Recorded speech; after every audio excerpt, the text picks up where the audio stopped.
Welcome, dear listener, to the oral tapestry.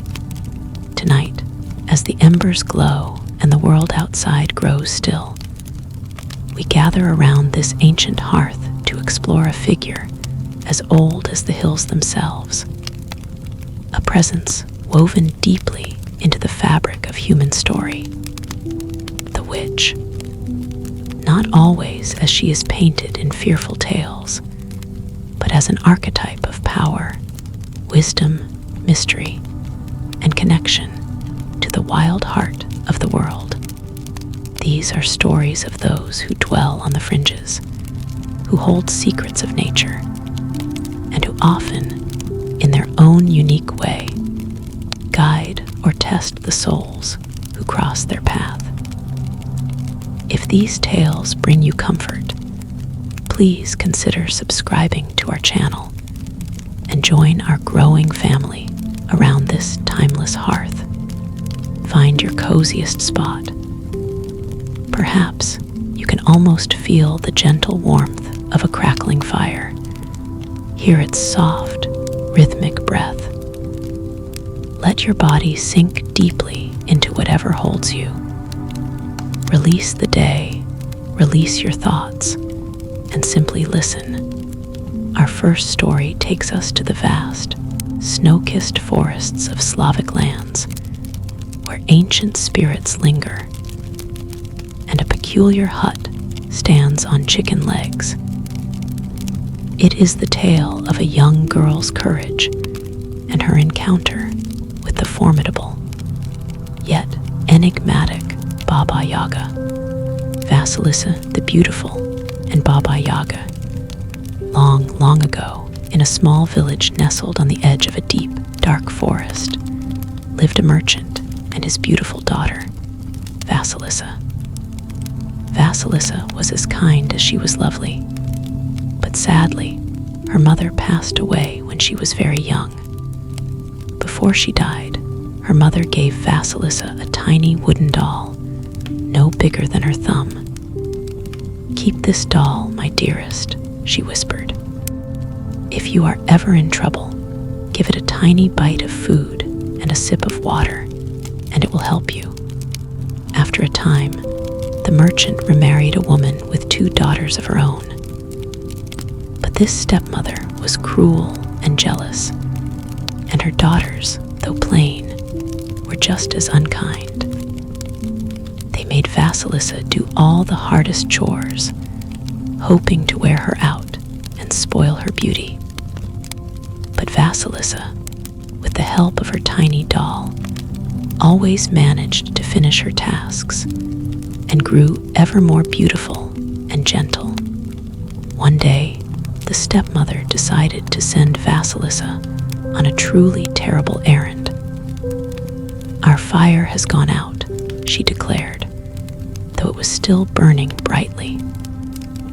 "You must go to the hut of Baba Yaga, the old witch of the forest, and fetch us a light."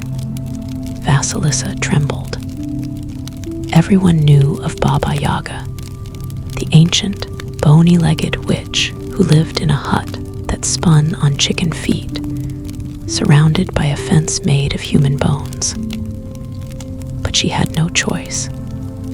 She kissed her tiny doll, gave it a crumb of bread and a drop of water, and set off into the deep, dark woods. As she walked, the forest grew denser, the trees taller, and the shadows deeper. The sun began to set, and the woods grew cold. Suddenly, 3 strange riders galloped past her. The first was a rider in white, on a white horse, and the sky grew light. The second was a rider in red, on a red horse, and the sun began to rise. The third was a rider in black, on a black horse, and the night fell swiftly, bringing with it an eerie silence.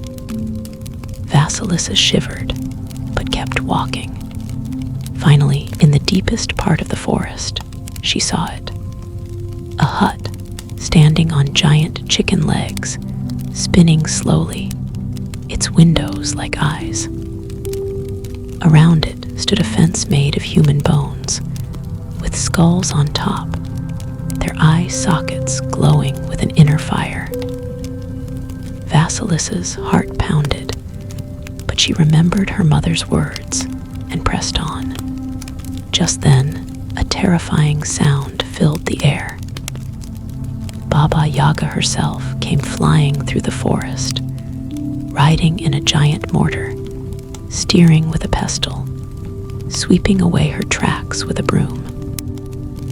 She was a fearsome sight, old and bony, with an iron nose and sharp teeth. "What do you want, girl?" Baba Yaga rasped, her voice like dry leaves rustling. Vasilisa, summoning all her courage, bowed low. "My stepmother has sent me for fire, grandmother." Baba Yaga narrowed her glowing eyes. "Very well. You may have fire, but only if you perform my tasks. If you fail, I shall eat you." She led Vasilisa into her hut, which was filled with strange objects and the smell of ancient magic. "Tonight," Baba Yaga commanded, "you must clean this hut, sort these rotten peas from the good ones, and separate these poppy seeds from the dirt. And do not miss a single one." Vasilisa felt despair, but then she remembered her doll. She gave it a tiny crumb and a sip of water and whispered her troubles. The doll's eyes glowed. "Do not worry, little mother," it whispered back. "Go to sleep. I will help you." Vasilisa lay down, exhausted, and fell into a deep, peaceful sleep. When she awoke at dawn, the hut was spotless. The peas were perfectly sorted, and the poppy seeds lay in a clean pile. Baba Yaga returned, grumbling, but could find no fault. "Now," she said, "for your next task. You must fetch water from the well, gather firewood, and prepare my meal. And be quick about it." Again, Vasilisa despaired, but the doll whispered, "Sleep, little mother. I will help." And again, when Vasilisa awoke, the tasks were done. Day after day, Baba Yaga gave Vasilisa impossible chores. And day after day, the tiny doll completed them while Vasilisa slept. Finally, Baba Yaga, frustrated that she could not trick the girl, said, "Tell me, Vasilisa, how do you manage to do all these tasks so perfectly?" Vasilisa, remembering her mother's words, replied, "It is through my mother's blessing, grandmother." Baba Yaga's eyes flashed. "Blessing? I want no blessings in my house. You are dismissed. Take your fire and go." She pointed to one of the glowing skulls on her fence. "Take this skull for your light." Vasilisa thanked the doll, picked up the glowing skull, and hurried back through the forest. The skull's eyes burned brightly, lighting her path.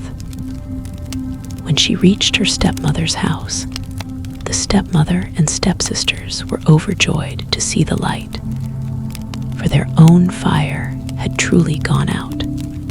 But as they brought the skull into the house, its glowing eyes fixed on the stepmother and stepsisters. The light grew hotter and hotter, burning into their wicked hearts, until by morning they were nothing but ashes. Vasilisa, now free, buried the skull and went to the city, where she found a kind old woman to live with. She spun fine linen and wove beautiful cloth, and her kindness and beauty soon caught the eye of the Tsar's son, who married her. And she lived happily ever after, always keeping her tiny doll safe, a reminder of her mother's love and the strange, transformative power of the ancient witch. And so, the tale of Vasilisa and Baba Yaga reminds us that courage and a pure heart can navigate even the darkest paths, and that wisdom comes in many forms, even from those who seem most fearsome. Let the quiet magic of the forest settle around you. Now let us travel to the rolling green hills of Europe, where, in many a quiet village, lived a woman known not by a grand title, but by her quiet wisdom and deep connection to the earth. This is the story of the wise woman of Willow Creek. In a small village nestled beside a winding river, where willow trees dipped their branches into the water, lived a woman known simply as Alara. She dwelled in a small cottage on the very edge of the village, her garden overflowing with herbs, and her windows always open to the scent of damp earth and growing things. Some called her a wise woman, others whispered, witch, but all knew she held a special understanding of the natural world. Alara had eyes the color of moss-covered stones, and hands that were gnarled from years of tending plants and stirring healing brews. She never sought attention, but when a child fell ill, or a cow wouldn't calve, or a heart was heavy with sorrow, it was often to Alara's cottage that people quietly made their way. She knew the language of the rustling leaves, the murmuring river, and the silent growth of roots beneath the soil. She knew which herbs could soothe a fever, which poultice could draw out pain, and which gentle words could ease a troubled mind. She rarely offered grand pronouncements, but listened with deep patience, her gaze steady and kind.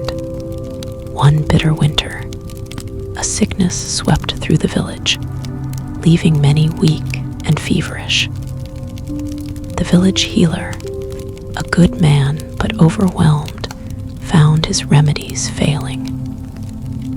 Desperate, he swallowed his pride and went to Alara's cottage. He found her by her hearth, stirring a pot of fragrant steam. Alara, he began, his voice strained, the sickness. It takes too many. My medicines are not enough. Do you have any wisdom to share? Alara looked at him, her moss-colored eyes full of understanding. The sickness is a cold wind, young one, she said, her voice like the rustle of dry leaves. It seeks out the chill within. You treat the fever, but not the spirit. She led him to a corner of her garden, where, even in winter, a few hardy plants clung to life under a thin layer of snow. She pointed to a small, unassuming green leaf. This, she said, is the sun's kiss. It warms the spirit, strengthens the will, and reminds the body of spring. She showed him how to brew a gentle tea from its leaves, how to speak softly to the sick, and how to encourage them to remember the warmth of summer days.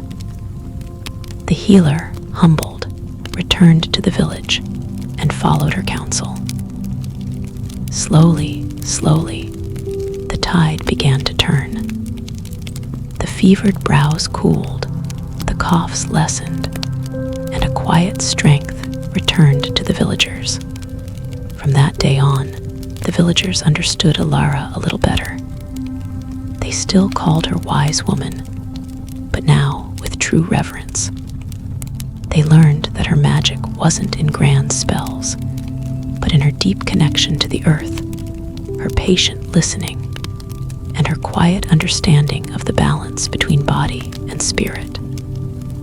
She taught them that true healing often begins not with a strong potion, but with a gentle hand, a listening ear, and the forgotten wisdom of the natural world. And so, the wise woman of Willow Creek reminds us that profound wisdom often resides in quiet places, and that true healing comes from understanding the balance of nature, both within and without. Let the gentle warmth of her hearth settle over you. Now let us journey to the ancient, mist-shrouded lands of the Celts and Britons, where the very trees hold old secrets, and certain figures are guardians of the wild, untamed places. This is the story of the Witch of the Hazelwood, deep within the oldest part of the forest, where the hazel trees grew so thick their branches intertwined like ancient braids, lived a woman known only as the Witch of the Hazelwood.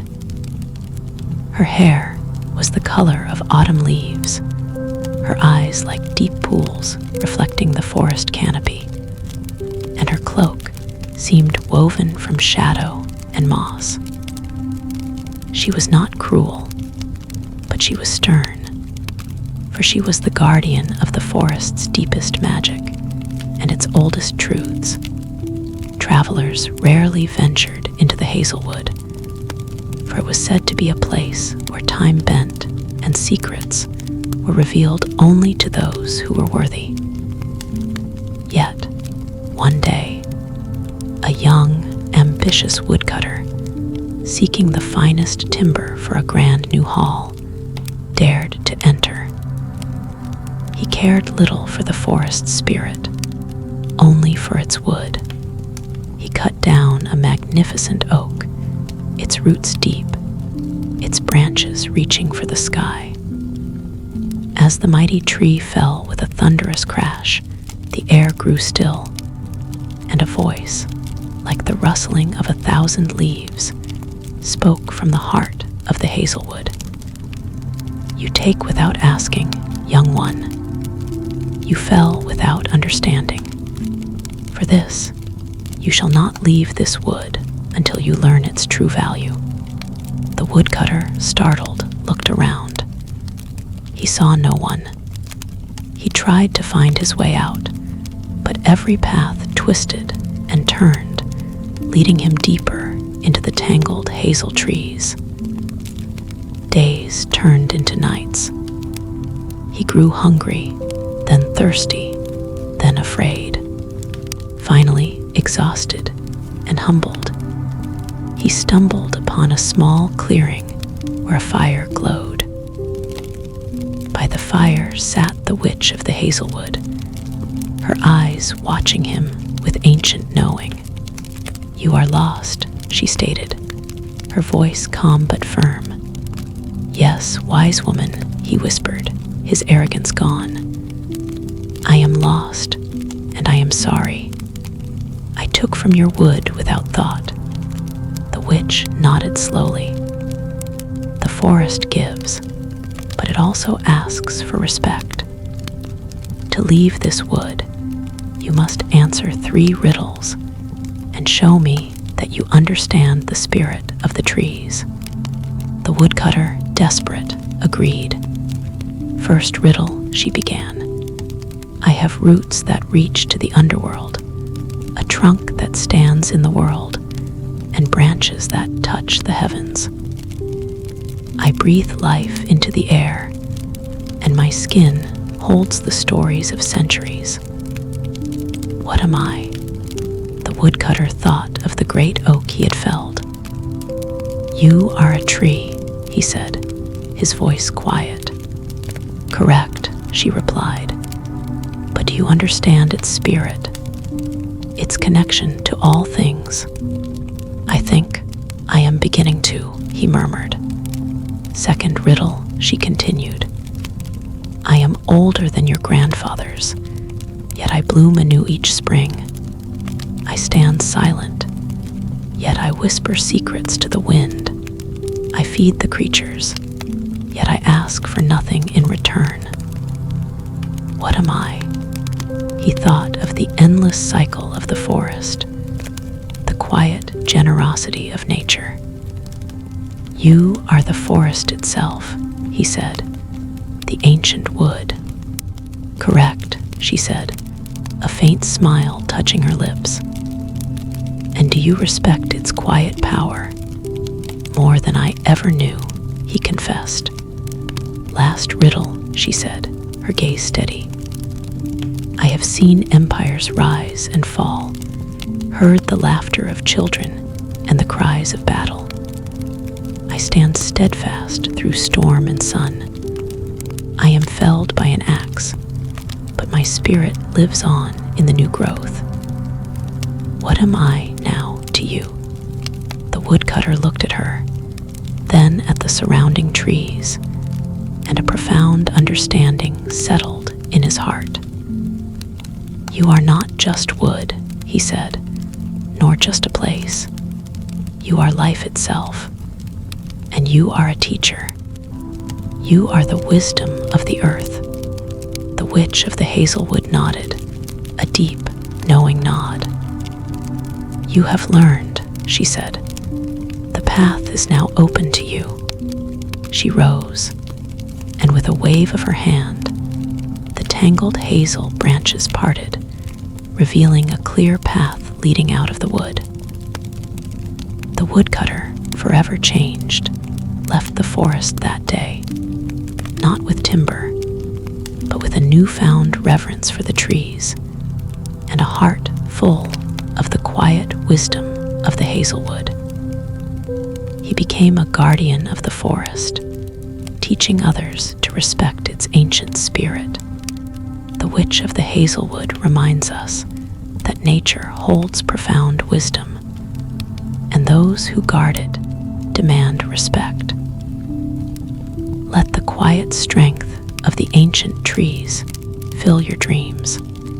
Now we turn to a haunting melody from Mexican and Latin American folklore, a story that speaks of sorrow and the enduring power of a mother's grief. This is the legend of La Llorona. In the quiet hours of the night, when the moon hangs heavy in the sky and a soft breeze whispers through the willows, some say you can still hear a mournful cry drifting from the riverbanks. It is the cry of La Llorona, the weeping woman, a figure of profound sorrow and a cautionary tale passed down through generations. The legend tells of a beautiful young woman, Maria, who lived long ago in a humble village by a flowing river. She was admired for her beauty, but her heart was filled with a great pride. One day, a wealthy and handsome nobleman rode into her village, and Maria fell deeply in love with him. They married, and soon she bore him 2 beautiful children, a boy and a girl, whom she adored.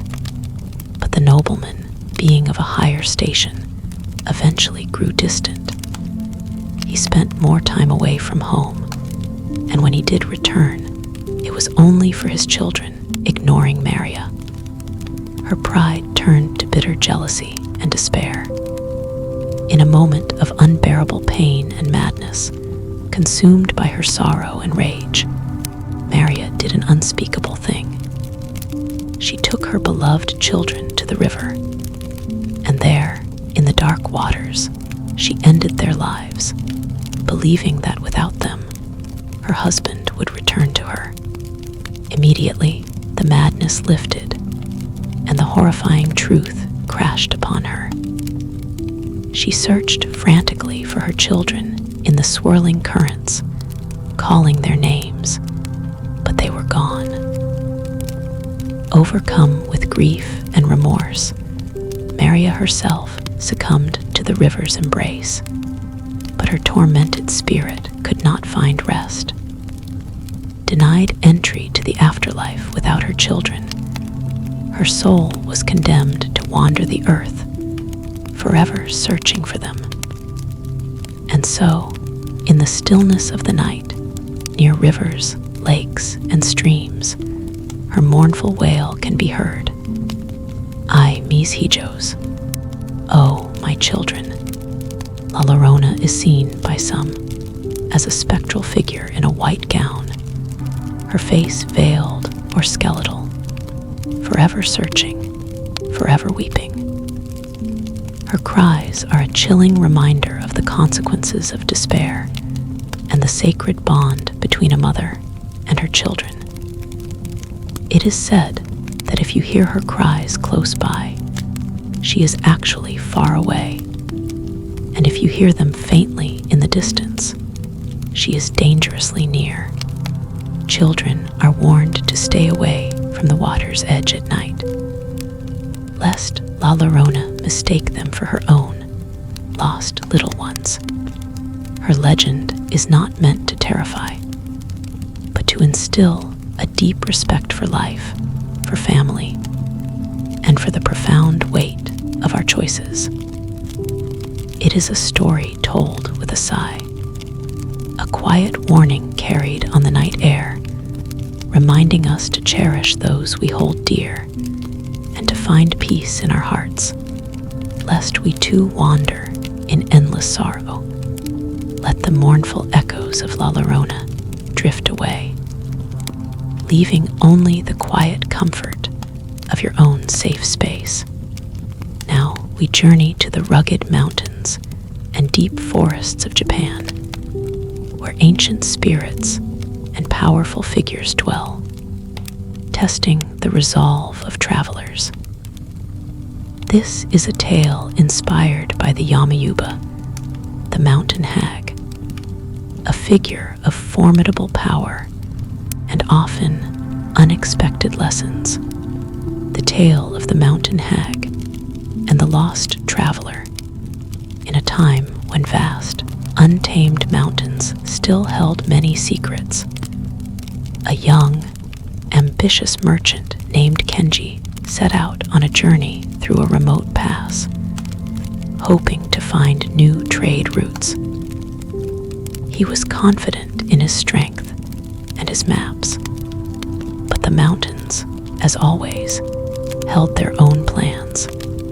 A sudden, fierce snowstorm descended, blinding Kenji and burying the path.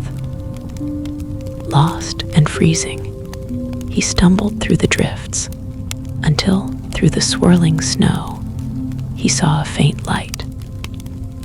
It led him to a small, humble hut, half buried in snow, smoke curling from its chimney. He knocked, and the door creaked open to reveal an old woman. Her face was weathered like ancient stone, her hair a wild tangle of white, and her eyes, though deep-set, held a piercing gaze. She was the Yama Uba, the mountain hag, a spirit of the peaks, known to be both a fearsome ogress and, sometimes, a dispenser of harsh wisdom. "Come in, traveler," she rasped, her voice like the wind through the pines. "The mountain has brought you to my door." Kenji, too exhausted to be afraid, stumbled inside. The hut was warm, and a simple meal of stew simmered over the fire. The Yama Uba offered him food and a place by the hearth. He ate gratefully, warming his chilled bones. "You seek a new path," the Yama Uba said, her eyes fixed on him. "But you have lost your way, not just in the snow, but in your heart. You seek only gain, not understanding." Kenji, humbled by his near-death experience, listened. "What must I do, wise woman?" he asked. "You will stay with me," she said, "until the snow melts and the mountain reveals its true lessons. Each day, you will perform tasks I set for you. You will carry water from the icy stream, chop wood from the frozen trees, and tend to my small garden, coaxing life from the hardened earth. You will do it all without complaint and with a true heart. Kenji, desperate to survive, agreed. The tasks were grueling. The water was heavy, the wood was stubborn, and the garden seemed impossible. His hands grew raw, his muscles ached, and his spirit was tested. He wanted to complain, to give up, but the Yama Uba's piercing gaze kept him going. She watched his every move, silent, observant. As the weeks turned into months, and the snow slowly began to recede, Kenji noticed a change within himself. The aches in his body became less a burden and more a testament to his strength. The cold water felt invigorating. The stubborn wood yielded to his rhythm, and he found a quiet joy in seeing the first green shoots emerge from the garden. He was no longer thinking of profit, but of the simple act of doing, of enduring, of connecting with the raw power of the mountain. Finally, the spring sun shone brightly, and the mountain paths began to clear. The Yama Uba looked at Kenji. "You have learned," she said, her voice softer now, like the melting snow. "You have found strength not in what you gain, but in what you overcome. You have honored the mountain with your effort." She pointed to a path he had never noticed before, hidden behind a cluster of ancient pines. "This path," she said, "will lead you to your destination, and it will be clear. But remember the lessons of the mountain. True wealth is found in perseverance, in respect for nature, and in the quiet strength of your own spirit." Kenji bowed deeply, his heart filled with gratitude. He left the hut and followed the path, a changed man.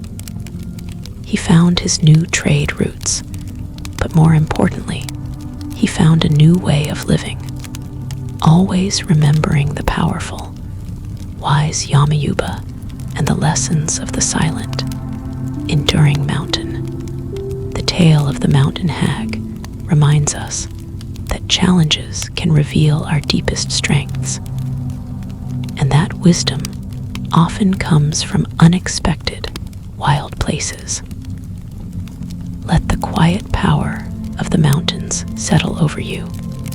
Next, we journey to the ancient forests of Romania, where the trees are old and wise, and a powerful spirit watches over the wild heart of the woods. This is a story of the Muma Padurii, the mother of the forest, a figure who embodies the untamed beauty and stern justice of nature. The whispers of Muma Padurii in the heart of the vast, ancient forests of Romania, where sunlight dappled through thick canopies and moss grew deep on gnarled roots, lived the Muma Padurii. She was the mother of the forest, an ancient spirit, sometimes seen as a beautiful woman adorned with leaves and flowers, sometimes as a gnarled old crone with branches for hair, her eyes like the deepest parts of a forest pool. She was the protector of all wild things, and she knew every secret whispered by the wind through the trees. The Muma Padurii was not inherently good or evil, but she was a force of nature, responding to respect with blessings, and to disrespect with swift, often magical, consequences. Those who honored the forest, who took only what they needed, and who left no trace of their passing, might find their paths made easy, their baskets filled with berries, or a lost child safely returned. But those who were greedy, who harmed the creatures, or defiled the sacred groves, would find themselves hopelessly lost, their tools broken, or their voices stolen by the wind. One day, a young shepherd named Andre, known for his kindness to his flock and his gentle respect for the woods, lost his favorite lamb deep within the forest. He searched for hours, calling its name, his heart heavy with worry.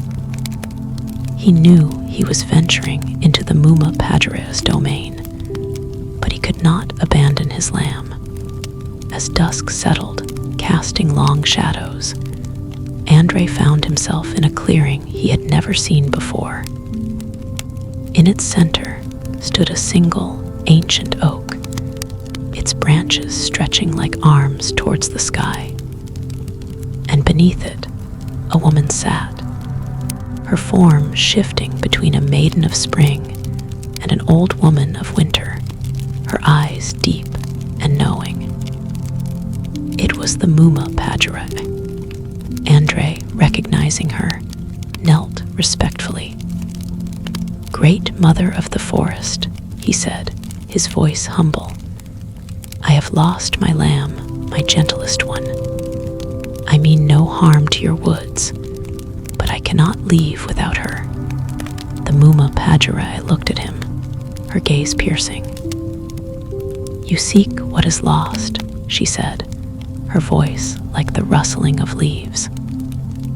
"But do you understand what it means to truly care for what is yours? Do you protect the weak, as the forest protects its young?" "I try, Great Mother," Andre replied. "My lamb is like my own child."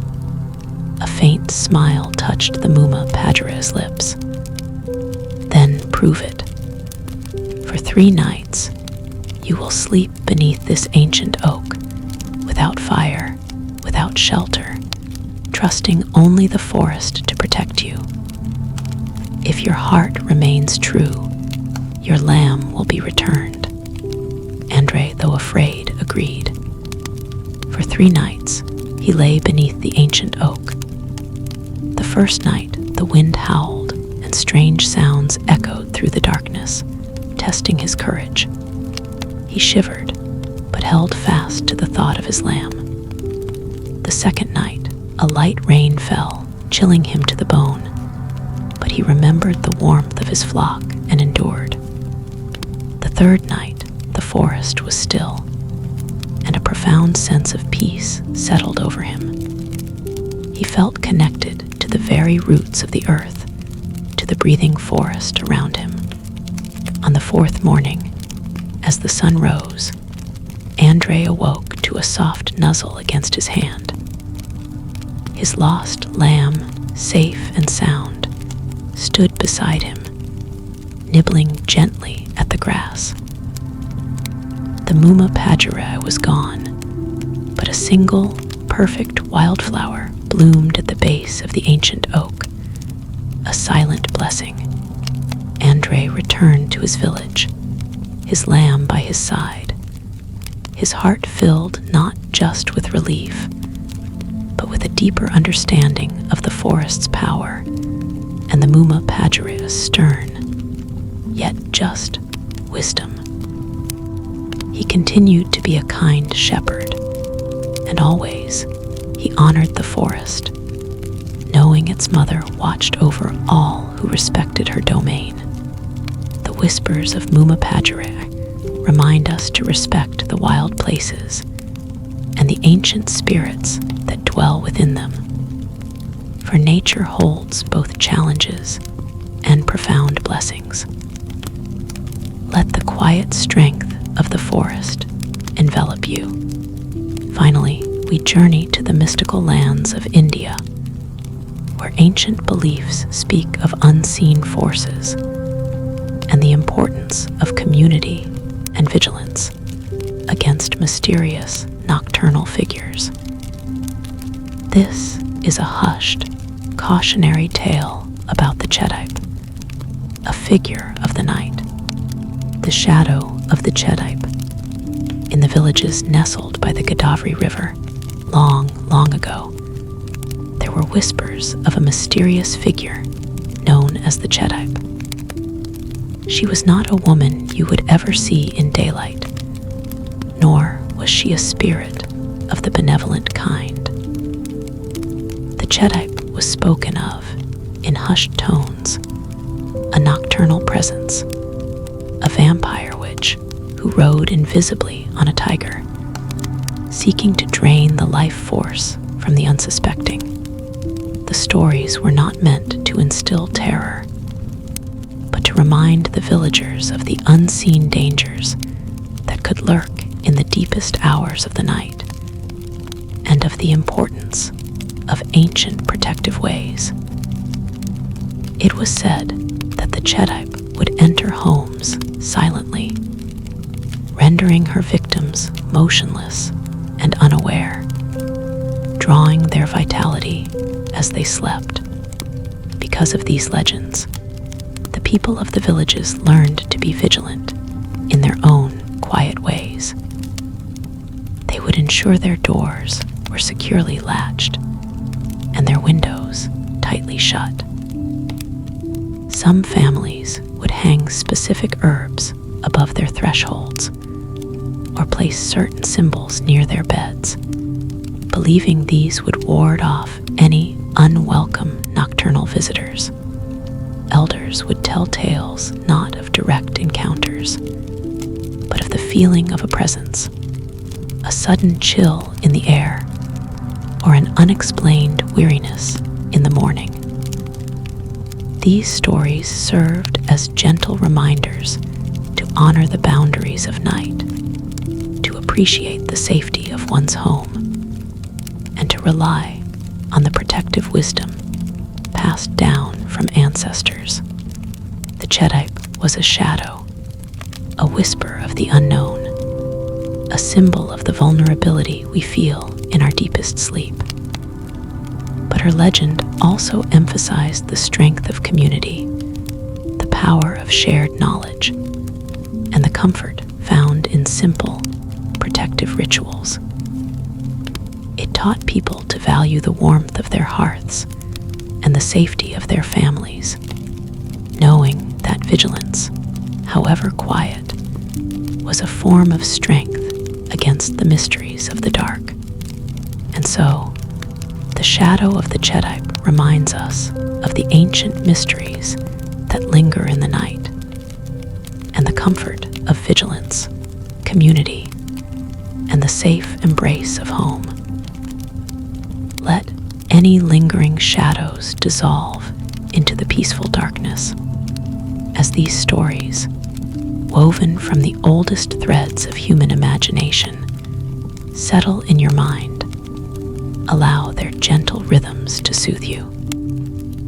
The crackle of the fire, the quiet whispers of the night, the ancient voices that have told these tales for generations. Let them wrap around you like a warm blanket. You are safe, you are warm, you are calm. The day is done, and the night holds only peace. Let your breath deepen, your body relax, and your mind drift. The oral tapestry will always be here, waiting for your return. For now, rest, sweet dreams,